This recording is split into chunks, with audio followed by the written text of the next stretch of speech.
Hacı. Nədir? Hacının təsbihidir. Sən də onu neynir? Abi mənim təsbihimdir. Həzi kimdir? Aşağı. Hemen tesbih. Hay Zanatam ne istirdin? Lülə внутри занавески. Ne? Hə, pərdə içi lülə. Ha şas. Acan, biraz tez olsun. Ana bu kimdir sən üstə xo gedir?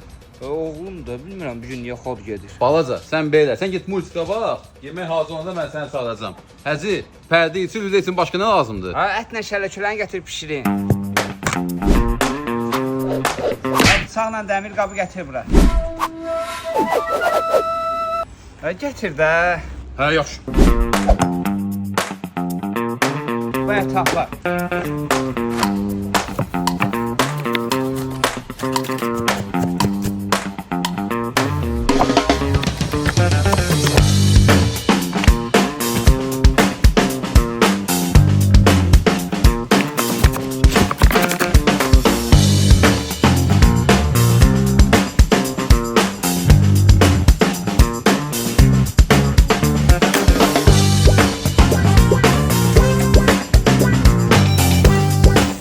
Pərdəçi lüləmiz hazır.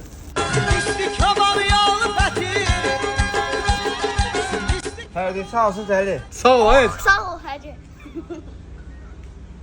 Həzi, deyəsən burada mənim əməlli başlı qəba taparlar. Ay yox, şahadır fikir ver. Birində mənim üçün pişir, bilmirəm. Gətir onu da ləvan. Gəlin də meydana da. Həzi, tez də pişir, öldüm acından. Bir şey oldu. Öldürər ya adamı yala. Yox, ver ona.